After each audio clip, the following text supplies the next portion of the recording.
Good evening, I'm Mayor Mark Northrup of Hudsonville. I'd like to call to order the regular session dated September 14th, 7 p.m.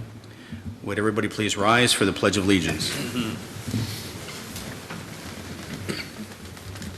I pledge allegiance to the flag of the United States of America and to the republic for which it stands, one nation, under God, indivisible, with liberty and justice for all.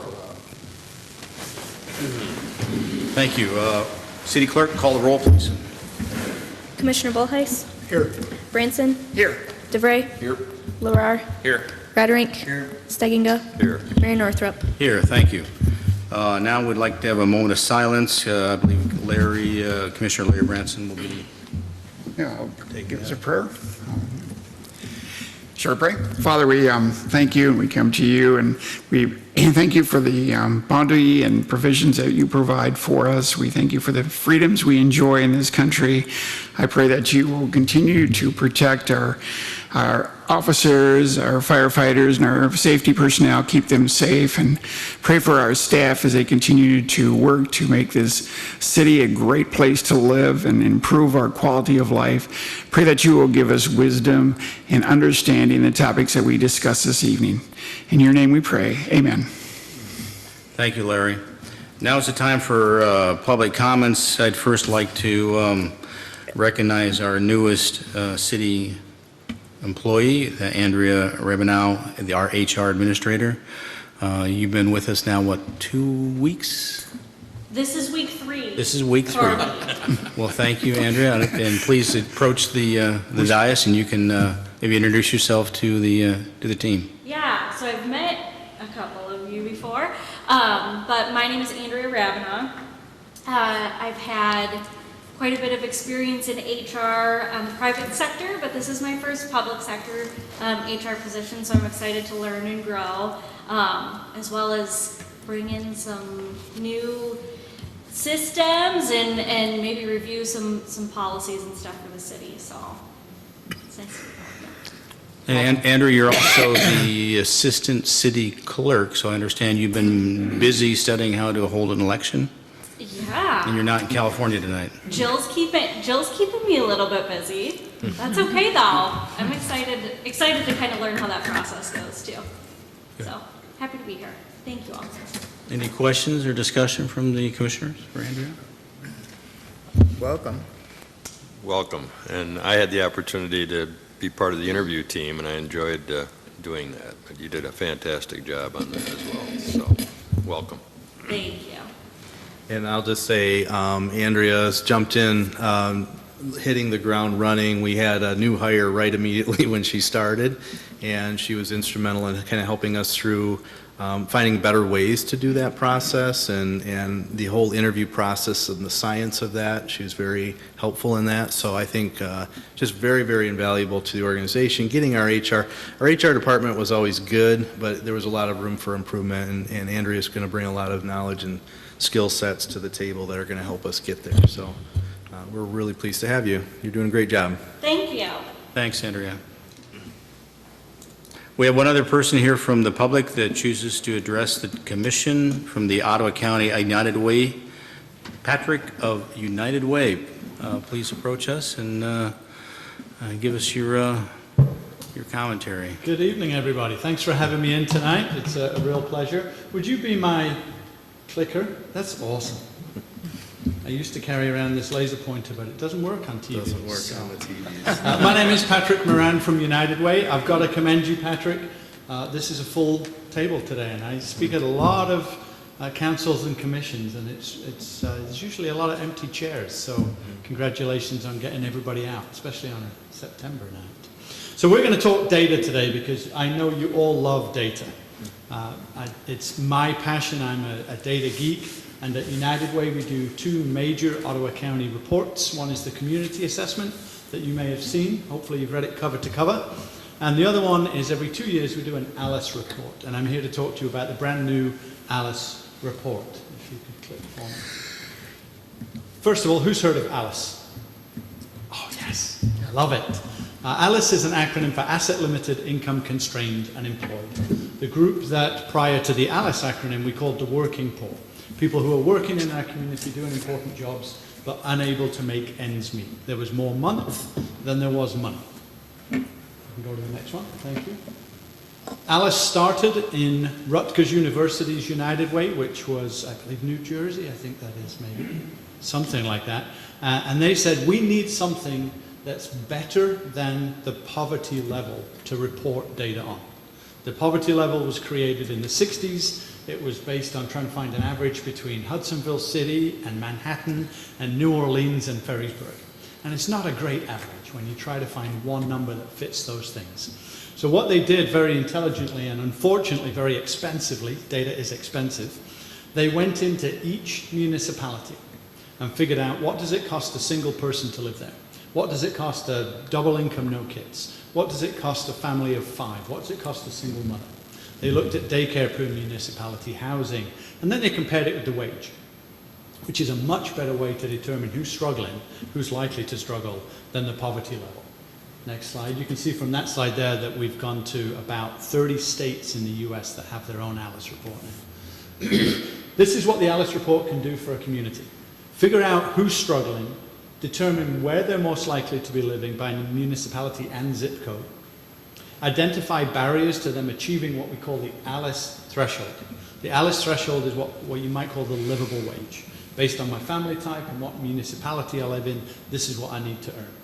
And then it helps us as a United Way and a system of non-profits figure out how do we either remove those barriers or navigate around them. What we found is it's really hard to remove those barriers. Navigating around them is a little easier. Next slide, please. So the darker the color on this slide, the more ALICE. Remember, more ALICE means more people who are struggling to make ends meet. You'll notice that the pretty color that is Ottawa County and some of our surrounding counties is pretty light compared to other parts. So we are ahead of the curve in Michigan. We have less ALICE families and less ALICE individuals in Michigan than we do elsewhere, in Ottawa than we do elsewhere in Michigan. Michigan is about in the middle of the nation so far, so we're kind of the best of a middling group. We're going to go Michigan, we're going to go Ottawa County, and then we're going to go Hudsonville. We're going to get down into some data. But I wanted 2 hours and I got given 10 minutes, so we're going to go real summary. Next slide, please. People have asked me, but why does it matter? Don't we have support for those families? And the truth of the matter is we have support for our poverty level families, that 9 to 11% of poverty, lots of support. But the gap between poverty and ALICE, the help drops off, bit by bit by bit, one by one, the help drops off. And you can earn more money and actually be further away from financial stability than you were when you lived in poverty until you crest a certain dollar amount. The reason that's important is about 60% of the jobs in what we call nurturers and maintainers, the people that keep our community running, earn below $20 an hour. And a big percentage of those are below the poverty line and below the ALICE threshold. So when we're talking about what keeps our community running, a lot of those people are struggling. Next slide. Here's another problem that we found by doing this ALICE report now. This is the third iteration of it in Ottawa County and in Michigan. We created ALICE to kind of combat the words of the poverty level. We said, what do we really need to do? And we created the ALICE Essentials Index to combat the Consumer Price Index. Up until this year, we've had a very low inflation environment. In fact, probably the last time we had serious inflation was when I first came to West Michigan 20-some years ago. We're in a new inflationary period, but what the ALICE Essentials Index does is it says only look at inflation in the things everybody has to buy. Bread, milk, daycare, housing, gas. Only look at those things. Don't compare it to everything in the CPI. And when you look at it, as you can see there, when you look at just the ALICE Essentials Index, it's rising at twice the speed of the Consumer Price Index. So if what you're buying are just the basics, you're going to be struggling math over time. Next slide, please. So in Ottawa County, we have been decreasing the percentage of ALICE in our community for 9 years now. Very, very exciting for us. We did a regression on the first study that went back 3 years. So we have 9 years worth of true data. And we're down to 30% in the county. The only problem with that is the fastest growing county in Michigan, and the actual number of people we have today under the ALICE threshold is the biggest it's ever been. So if I want to look really good, I say, look, our ALICE has dropped to 30%. If I want to tell the truth, I say we've never had more households in ALICE than we do today. Next slide. So here's the good news. We're beating, and I say Allegan because we actually run the Ottawa and the Allegan County report. We're beating Michigan. We're beating a lot of places in the country that are our peers. We're doing better. Jobs are recovering from the COVID spike. Whatever the reason that people didn't go back to work is for somebody else to figure out. But we're recovering from that. Wages are growing, and the stimulus money helped more than you can imagine. It helped families, it helped nonprofits, it helped businesses. We're doing better than a lot of people. Click again, please. But here's the problem. With that increased population, we've got more than ever before. 10% of the people are on what we call the ALICE cusp. Inflation will push them into ALICE if it goes above 1 to 2%. And it's rising twice as fast as the CPI. One more click for that. And these metrics were calculated on data from about 2 months before the pandemic. Pre-inflation, pre-pandemic, pre-increase in a lot of those prices. So we believe right now that we're about 10 points worse off than the current data shows. And we're actually going to wait until the COVID, if it's ever over, until some of that data comes back, because it's an enormous blip. And we want it to be a trend. So we're going to wait to do the next report a little bit. Next slide, please. So let's get down to Hudsonville. We can do it by census code, we can do it by municipality, we can do it by census tract, and we can do it by zip code. But if you just look at the census designation of Hudsonville, you're at about 34% below the ALICE threshold.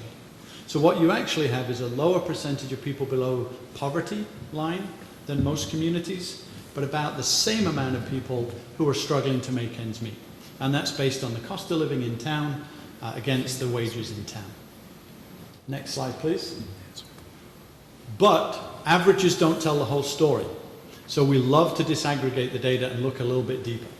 So if you look at the total ALICE population in the county at 30% and compare it to the Hispanic and Black population in the county, you can see significant differences, that we still have a lot of disparity. We are still churning through this new data to be able to give you this on a Hudsonville level. It takes a long time to get down to the H's. Next slide, please. So again, different families mean different things.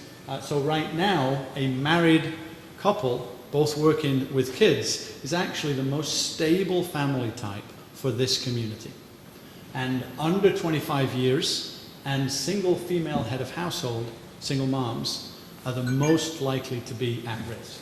So if you're a single mom, if you're an organization that can target single moms in a certain community, that would be one of the targets you would do here. You would provide supports and workarounds and remove barriers for single moms and kids under 25 years old.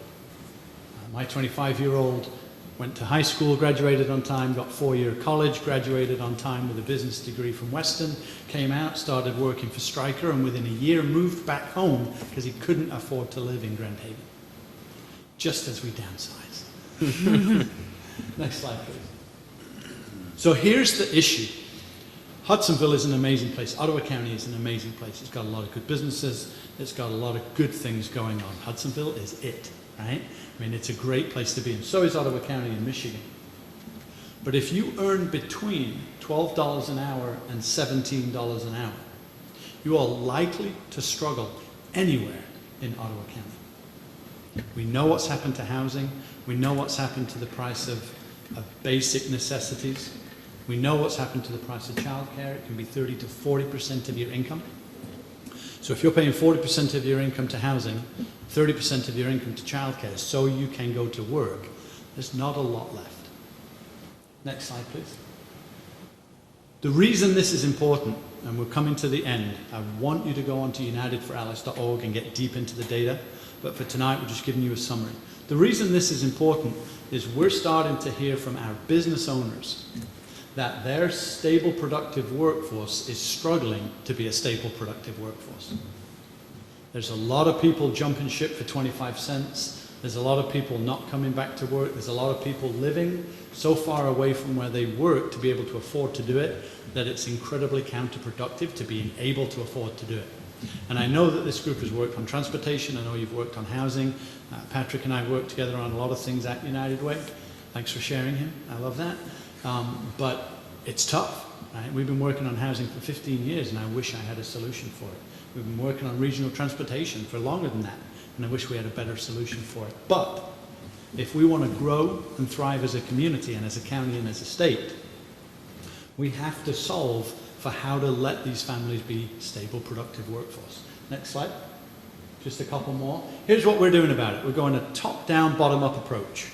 We have a policy platform that talks about childcare, post-secondary attainment, the EITC, getting that back up to historic levels. It's low right now.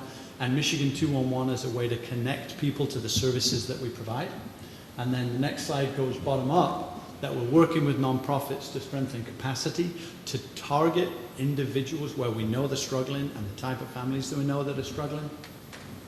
We want to provide undesignated dollars. In my United Way, we went from 1.2 million for housing to 2.5 million for housing last year. All federal and state grants. Excellent. Not a penny of it allowed to be spent on operating those programs.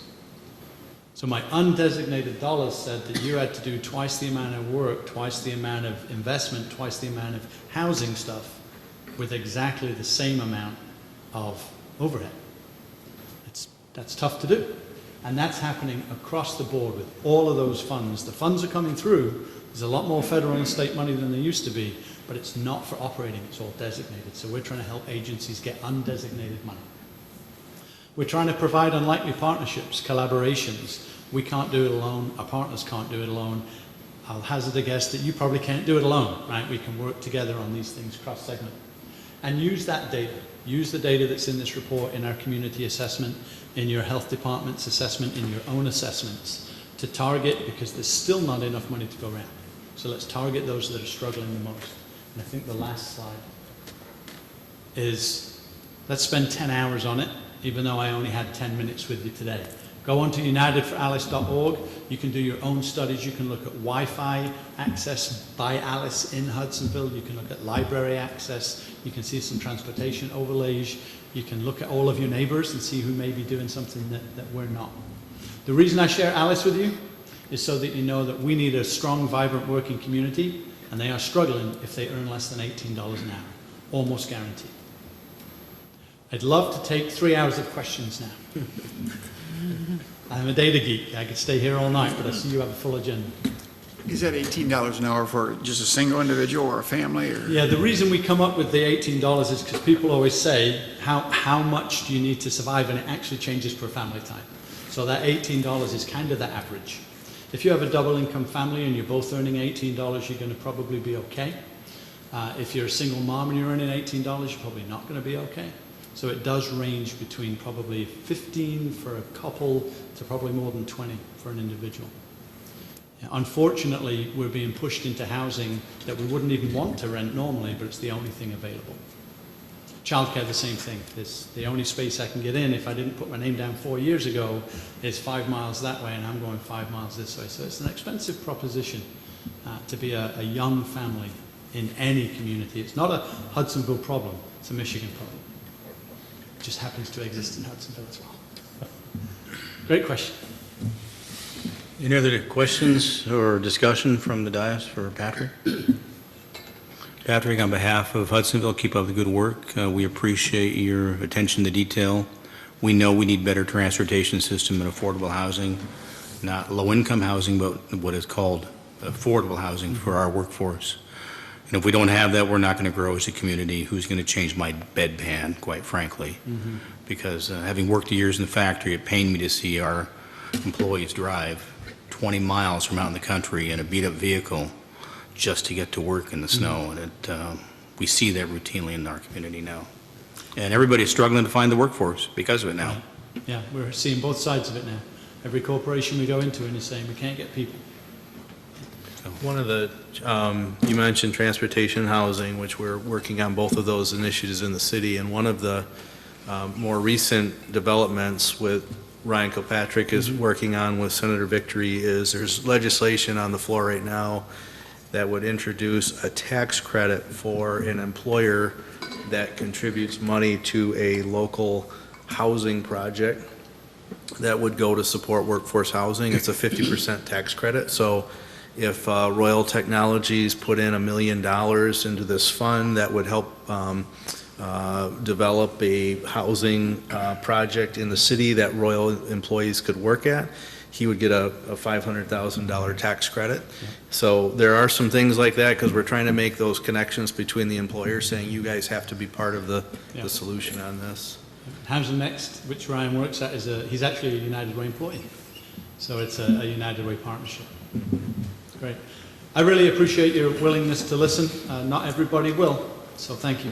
Thank you, Patrick. Thank you.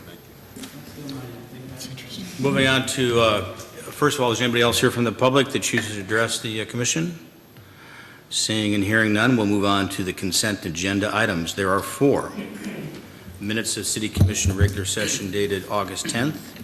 Minutes of City Commission work session dated August 24th. Minutes of Terrace Square Advisory Board meeting dated August 11th. And minutes of the Planning Commission regular session dated August 18th. Are there any changes to those minutes or that correspondence?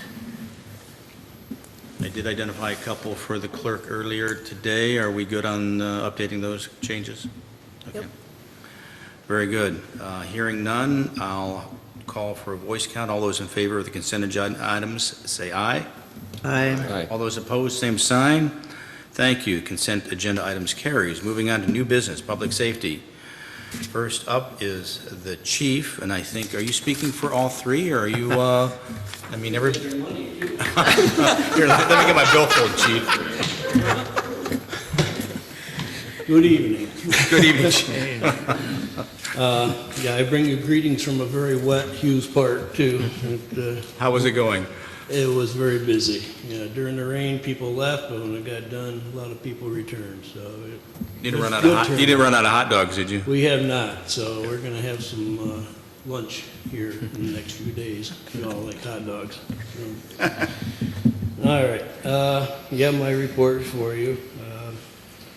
Pretty average month again, 50 calls. We're getting back on track a little bit as far as the yearly calls. If you look back to 2019, we were at 354. 2019 happens to be the biggest year we had since we stopped going regularly to the Laurels. So we're kind of on track to catch that and maybe pass it. So we're staying busy with that. Any other questions at all? So we don't make calls at the Laurels anymore? There's only a few reasons we do. Number one, if it's a class 1, they don't have an AED, so we go for that. If a visitor or an employee gets hurt on the job, we're required to go by them. And then if there's a long delay from Life to come in and transport or whatever, then Life will call us in. But anything else, like just a transport or somebody being sick and just general stuff, they have a nursing staff, they can take care of that. Is there a reason they don't have an AED? Haven't heard one. Suggested it. They don't have an AED at Laurels? No. That's odd. Yeah. I just find that... Yeah, it's a little odd. Yeah. Any other questions at all? Any questions or discussion with the chief? I loved your report where you capitalized the word brutal, because it was a bad week weather-wise. So thank you for your staff for what they did. You're welcome. That was a tough week to be out there. It was. Yeah. Yep.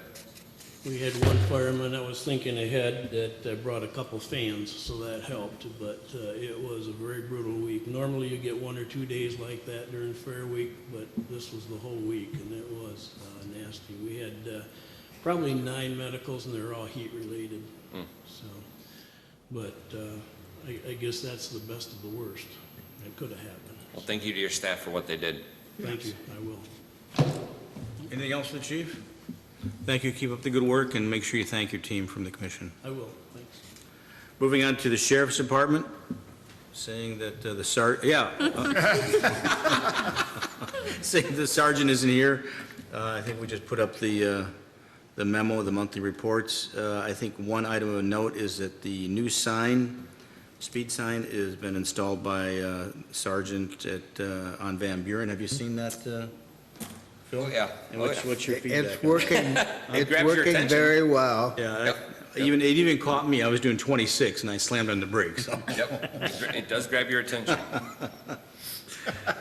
so I think we're getting one more, aren't we? We already have it, we just have not installed it yet. At this point, they're both going to come down in the winter, Okay. so they'll both be put up somewhere in next spring. So we move them around every year, Yeah. every season. Yep, we'll keep them up for a month or so and then move it to another street. Very good. Was there an emergency management report there, Clerk? There was, both of those reports are just for information Are in the only. information, okay. Both reports on the fair and. And I didn't hear any comments from any of the citizens on the fair, other than it went well. Yep. And it was hot. Yep. As far as I know. I got a lot of good feedback, so. Moving on to item number 8, purchase of hose, valves, and fittings. I will ask for a motion. Making a motion to approve $20,146 for the fire department to purchase new 5-inch supply hose with new valves and fittings for engines 1322 and 1341. Second motion. It's been moved and supported. The chief is still sitting down, so if you have any questions, he's here. Hearing none, I will call for the roll. Clerk? Commissioner Larrar, Yes. Branson, Yes. Bullheis, Yes. DeVray, Yes. Radrank, Yes. Stegginga, Yes. Mayor Northrup. Yes. Moving on to item number 9, traffic control order. Is there a motion?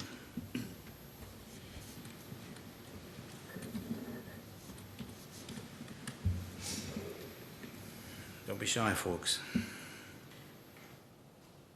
It's for the Urban Heyday. Is there a motion? I make a motion to approve temporary traffic order, control order number 21-08 for closure of Central Boulevard between School Avenue and Plaza Avenue, Plaza Avenue between Kelly Street and Harvey Street between Plaza Avenue and School Street on 10/9/21 for Urban Heyday. Support. Been moved and supported. Clerk, can you pull up the map, please? Is that the same as in years past? It looks like it's bigger this year. It is bigger, and this was a change that we made this year. Last year, we did not have Plaza closed or Central.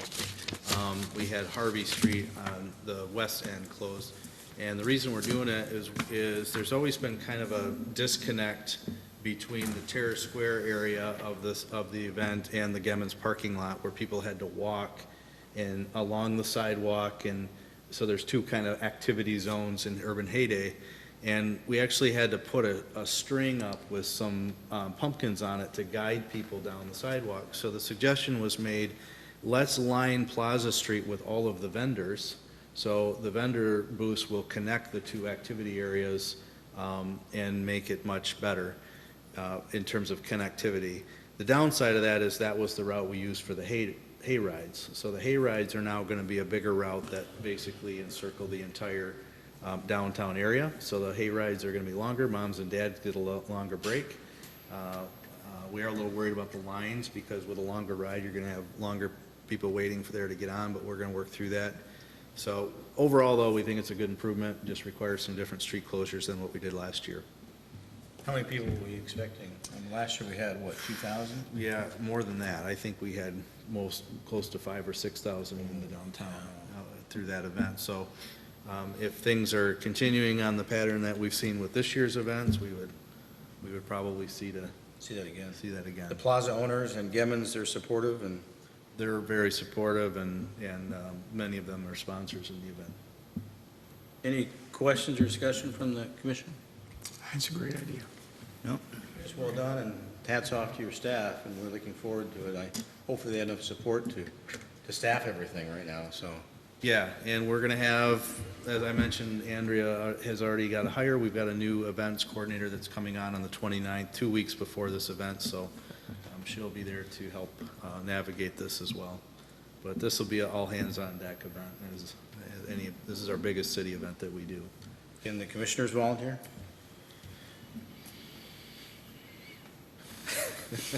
Okay, it's been Get back moved. to us on that. It has been moved and supported. Any other discussion? Hearing none. Roll call, please. Clerk? Commissioner Branson, Yes. Stiganga, Yes. Bullheis, Yes. DeVray, Yes. Larar, Yes. Redrink, Yes. Mayor Northrup. Yes. Traffic control order carries. Moving on to item number 10, Finance. City Treasurer, you're up. Hi, good evening.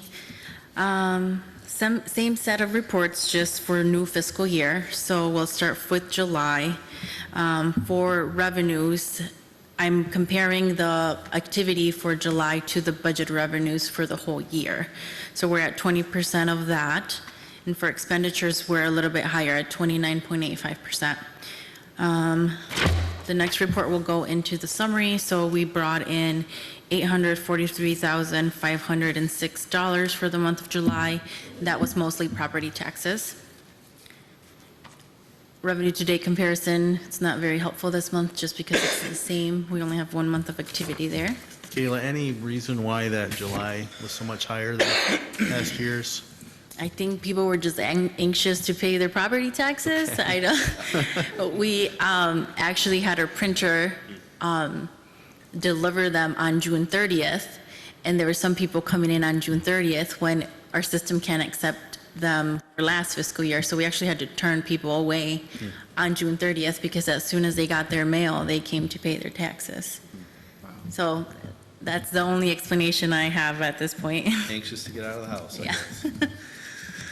So in the revenue summary, like I said, it's about 30% of our budgeted expenditures. And I want to point out, it seems like a high number, but $1,142,332 were actually budgeted transfers that we have in the budget that we just make right away so that the Parks Fund has their money. I did all the transfers except Terra Square. Terra Square, we always just kind of wait till the end, hoping that, they can generate their own revenue to sustain itself. And then at the end of the year, if they need help, that's when we make that transfer. Okay, and again, the next report is just the expenditure to date, which only has 1 month, so it's the same figure. Any questions on the revenue and expense report? Yeah, Kayla, and maybe this is a question for you, Greg. When will we bail out Terra Square financially with our federal money? When have we? When will we? As we get the, So we actually got approval for our ARPA funds, was it last Friday, I believe. We got the approval notice, and they said, okay, you're going to get half of your funds within 30 days. So I'm hoping by the end of the month, we at least have half of the ARPA funds. Now, with Terra Square, what we were initially thinking is that we would use the revenue loss portion of the ARPA calculation to help Terra Square out. How they're telling us we have to calculate it is per government entity overall and not fund specific. So although Terra Square was struggling, the general fund did very well. So it's not going to show a big revenue loss in the community. It still doesn't mean that we will still make Terra Square whole.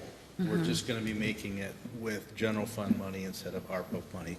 The ARPA money still comes into the into the fund and we can spend it. So it's just a different way of calculating it. Yeah, we're just going to have to be strategic on how we want to use those funds. How much is it going to cost to make them whole? You know what that They is? lost about $100,000 in revenue that we had to refund for cancellations. 'Cause I was thinking it was going to be 150, so that's actually not as bad.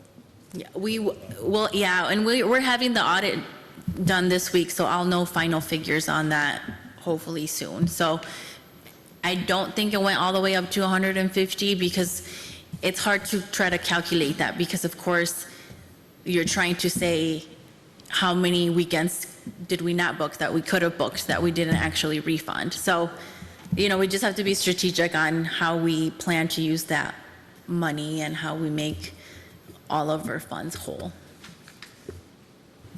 Yep. Very good. Okay, so the next report is going to be the investment report for the month of July.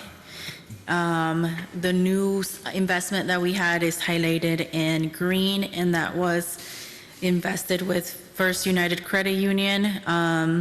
a rate of 1.24, and that was a $250,000 CD that matured from Lake Michigan Credit Union in June, and we invested it in July. So overall, the average return rate was 1.39%, and we brought in $4,477 in interest for the month. Any questions on that one? Any questions for the treasurer? Hearing none, thank you. We'll move on to payment of the bills. Is there a motion? Make a motion to confirm the payment of the bills in the amount of $528,680.63, and to confirm payment of the bills paid between meetings and reviewed by the Finance Committee. Support.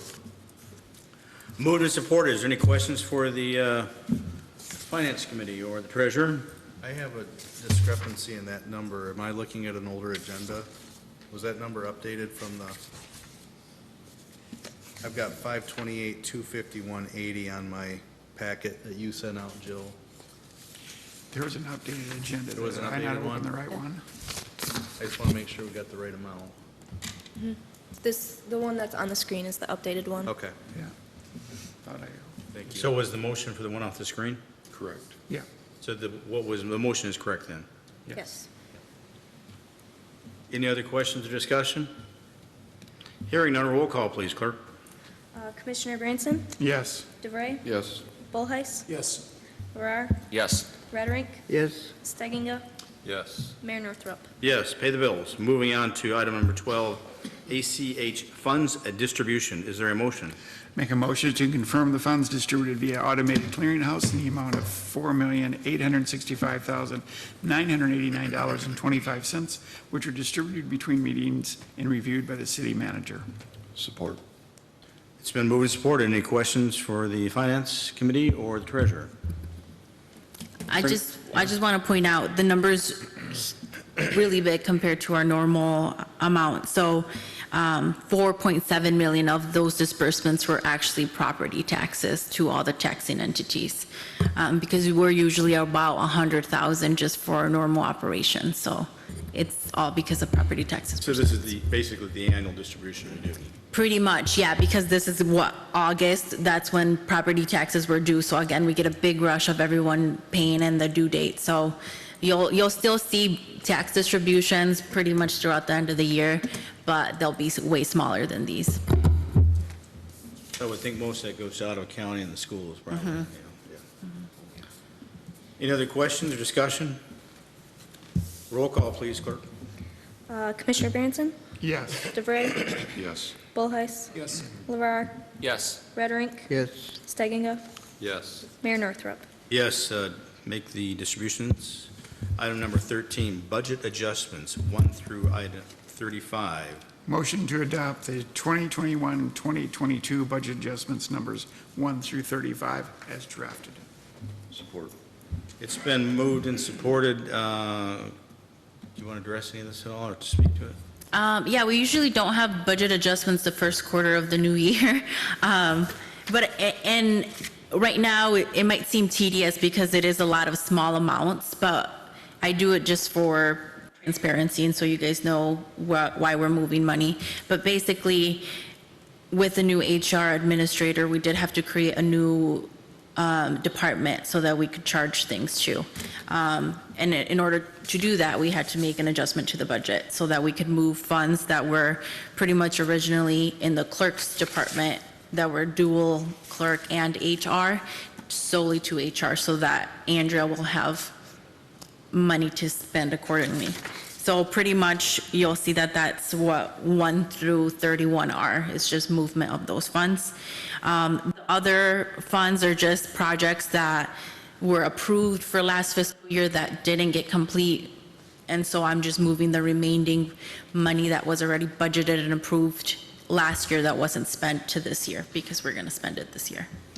So it's just pretty much cleanup. It's not like we're asking to spend way more money. It was all money that was budgeted that we're just moving around.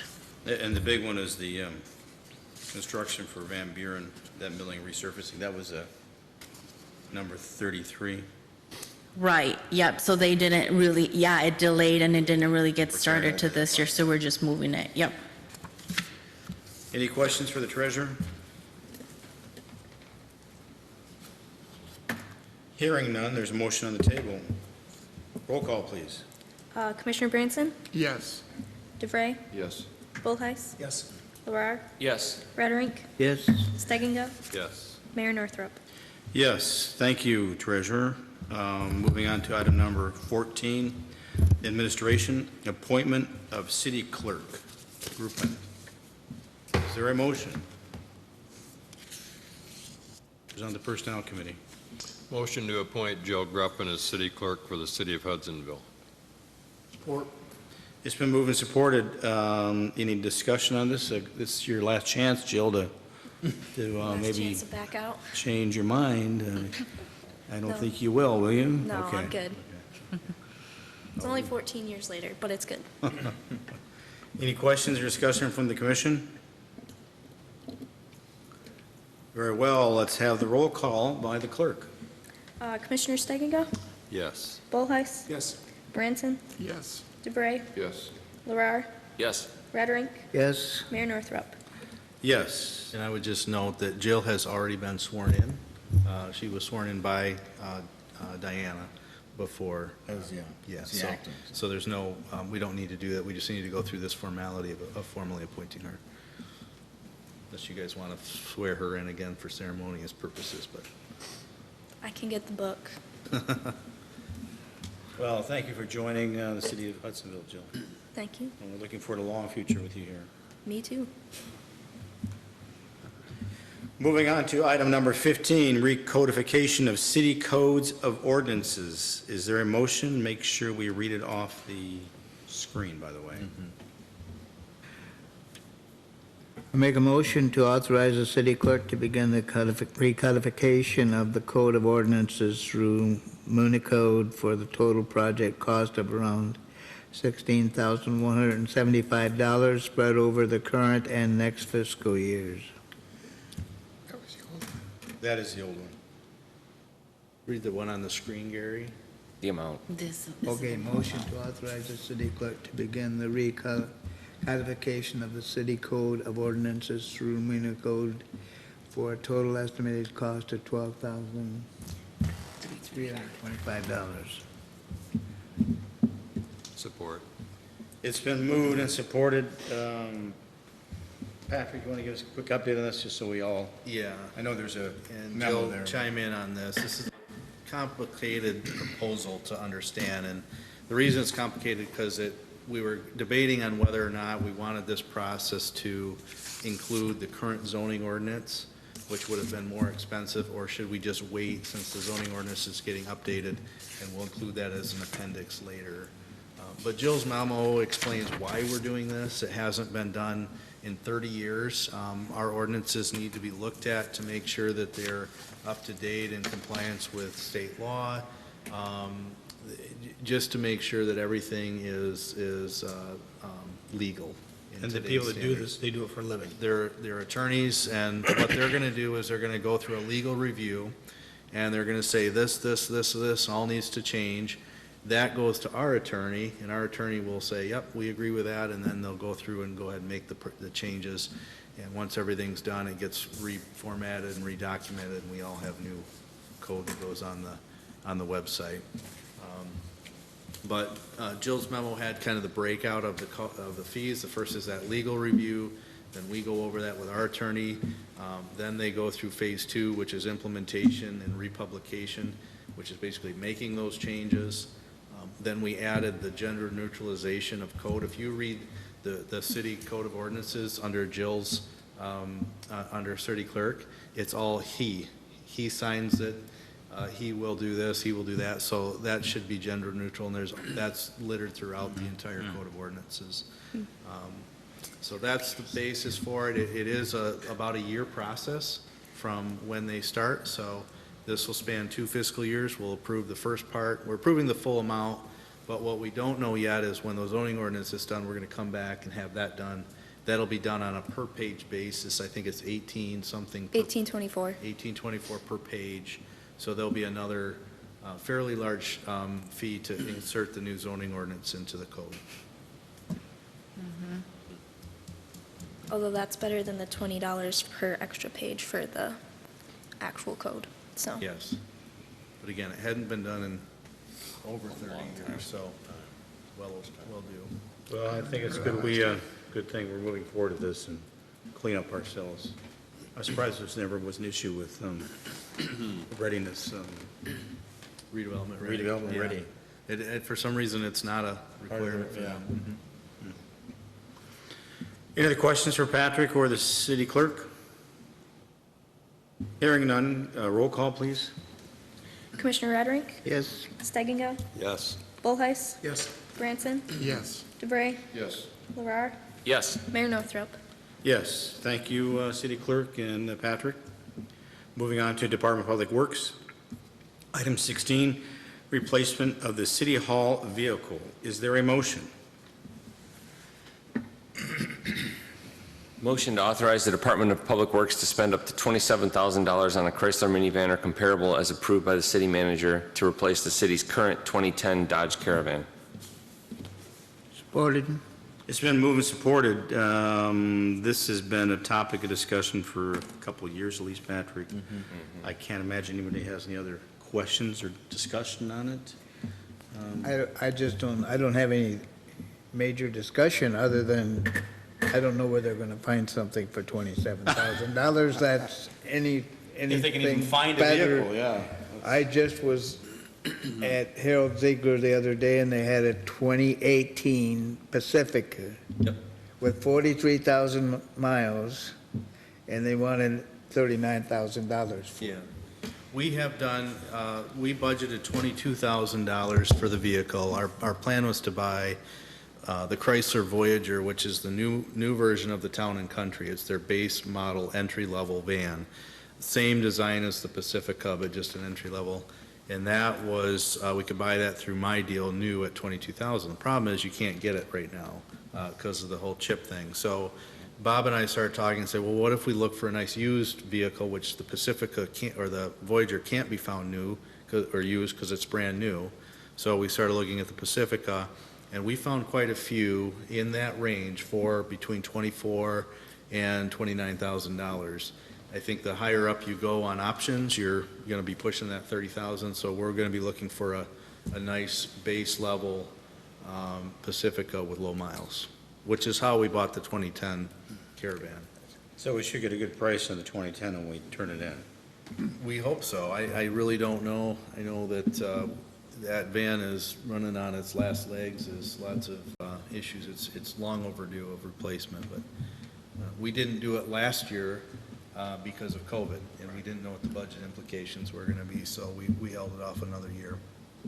Do we have any stipulations as to what model year mileage that we want to have them look below or above? I think we're going to try to find the newest model with the lowest mileage in that price range. That's our goal. And the ones we were looking at were 18s and 19s that we were finding with 30, 40,000 miles on it. Any other questions or discussion? Thank you, Gary. Hearing none, roll call, please, clerk. Commissioner Larrar, Yes. Radrink, Yes. Bullheis, Yes. Branson, Yes. DeBrey, Yes. Steginga, Yes. Mayor Northrop. Yes, buy a new van. And Thank you. I forgot to mention, the reason we're doing this way is because when we find one, by the time we came to the commission to ask if we could buy it, it'd be gone. Yeah. So we're just going to get the approval so that we can act on it right away. Before I ask to go across the dais, I have a couple notes here. MML conference, who now is attending? That would be the, 23rd, 24th, and 25th, next Wednesday, Thursday, Friday. Friday morning is just final session. I plan on going. Tobin? Yeah. Yep. Bill? Larry is going. Dan is a no. Gary? So I guess it's Tobin, Phil, and Mark, and Patrick, and Larry. No, I'm not. No, you're not going. I'm just going to the Fleece. They're just going to the Fleece, which is the Wednesday night. Correct. So Patrick, who all is going to the Fleece in Vanderbrink on Wednesday? I'm not. So 1, 2, 3, 4. Would you make sure they know who's attending that, Patrick? Yes, I am not attending that either. I have another event that night. So, So there'll be the 1, 2, 3, 4 of us with ours. I've already taken care of it. You already taken care of all that? Yep. Okay. Thank you, Jill. And then as for the attendance, I assume we'll be meeting here and driving the old City van? if you want to. I might just meet you out there. We want you to get there. Yeah. Or we just, it's in Grand Rapids Might downtown, make right? it to Granville. Where is it? It's in Grand Rapids, right? Yeah. Downtown. Yeah. That's what I'm saying, the van might make it to Granville. Wow, you really, It's bad. There's a lot of lights on in that okay. thing. Well, somebody's going to drive, we'll have to figure out who's going to drive then, so. We'll send out a communication prior and to see where things Yeah, are. I'll probably just be here in the morning, and if anybody wants to ride with me, then they can ride with me. Parking we'll have to just expense, right? Yeah, maybe we'll figure something out. Okay. Maybe we'll have a new vehicle by then, if things go well. We'll see. Second item is the clerk is asking for the commissioners to keep track of their own attendance, so you get paid for all your meetings, there's no question. She has provided you the 3 sheets, one for each month. This will be the routine, and at the end of every quarter, she'll provide you the 3 sheets, and you can fill these out and put them in your mailbox no later than, what day? The Friday before we get paid. The Friday before we get paid, and if you don't, then guess what? You're not going to get probably paid. And Jill, to clarify, this is only for the meetings that we have that you're not a part of, correct? Correct. Because I'll have that you're at this meeting, Okay. so, And if you go to a work session, a conference, that's also yes. needs to be recorded as such. That's a good point. It's just that As mentioned earlier, there will be a work session 2 weeks from tonight to discuss developing criteria for appointment of a city commissioner in the absence of Greg. This week, the auditors will be here for the financial audit, so if you come to City Hall, you'll see the city treasurer busy gathering up papers and providing numbers. If you have any concerns or questions about the city's budget or the finances, please approach the auditors and express your concerns. We, by law, are required to identify our concerns with the auditors, and so they can attempt to resolve them. The park bench in Hughes Park will be going in. It's in. It is in? Mm-hmm. So at some point, Patrick, can you arrange for us to maybe go over there and get a picture taken? Yeah, we can, Do it right before the work session. we could do it right before the next work So session. plan to do it before the next work session. We'll have that, how about we meet in the park at 6:30? Yeah. Is it still light? You know what? Maybe we just have the work session at the park. Maybe we could do it at the Commons Building. That's fine. Wanna do That that? would work. So do you just want to meet at the This park, time. Hughes Park at 6 o'clock? Yeah. Does that work for everybody? What day are we talking? 2 weeks from Weeks tonight. from today. It's the 28th, I believe. Fourth Tuesday of the month. I'll have to check and make sure the Commons Okay. Building is available. Okay. Will you follow up with it, Yes, we Patrick? will. And then I had one other item here I wanted to just mention briefly. An item that came up in the Planning Commission on one of our developments was on these single-story, no-step homes. If there is a tornado warning in the city, do people know that they can evacuate to city buildings? And and how will those city buildings be open and advertised?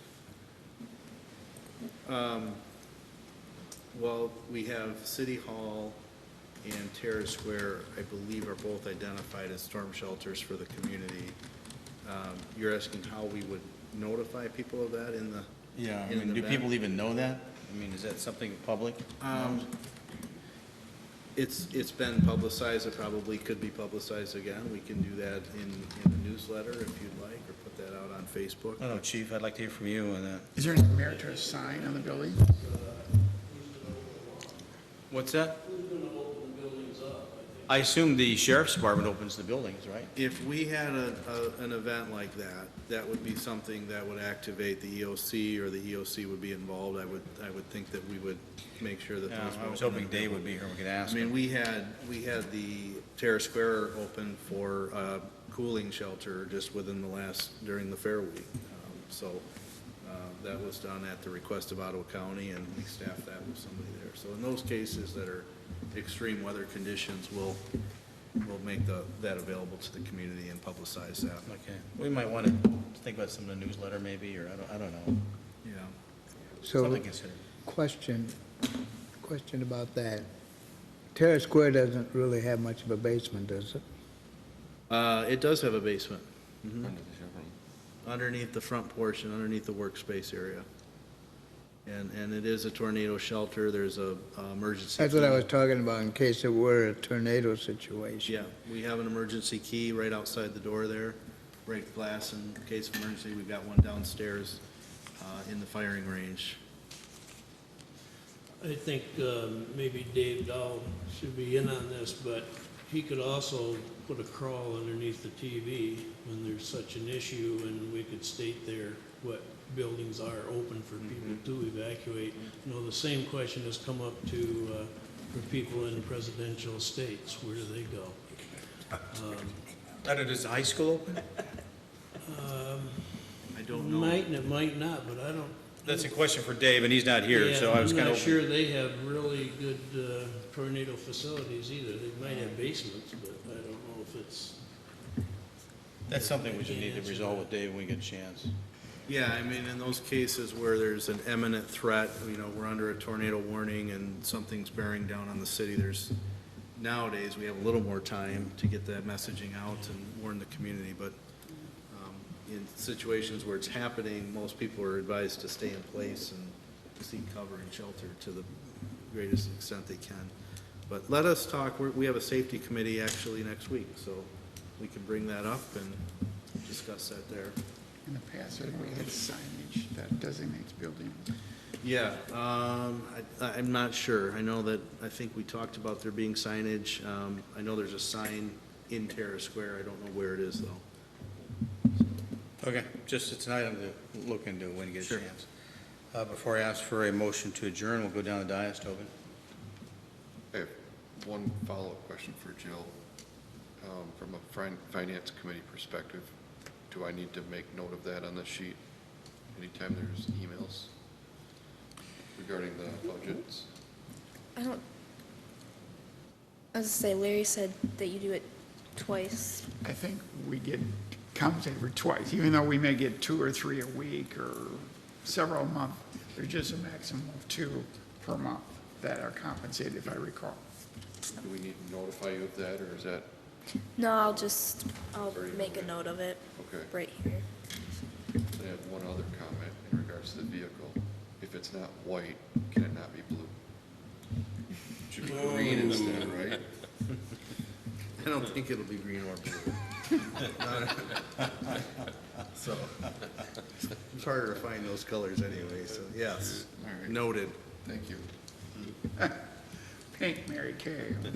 Greg? No, I'm all set, thank you. Nice to see you tonight. Bill? Just something, Chief, you had the item on there tonight about hoses and stuff. I just appreciate the way you put together your memos. On your memo, it tells you where it's budgeted from, why we need to do this, and why we need to do this now. And I appreciate what you do and your background you give us. So thank you. Nothing from me. So we got, how many retired guys up here now? And one unemployed. One unemployed. Nothing new to add. Very well. City clerk and treasurer? Anything to add? Hearing none, is there a motion to adjourn? So moved. Support. It's been moved and supported. All those in favor say aye. Aye. We are adjourned.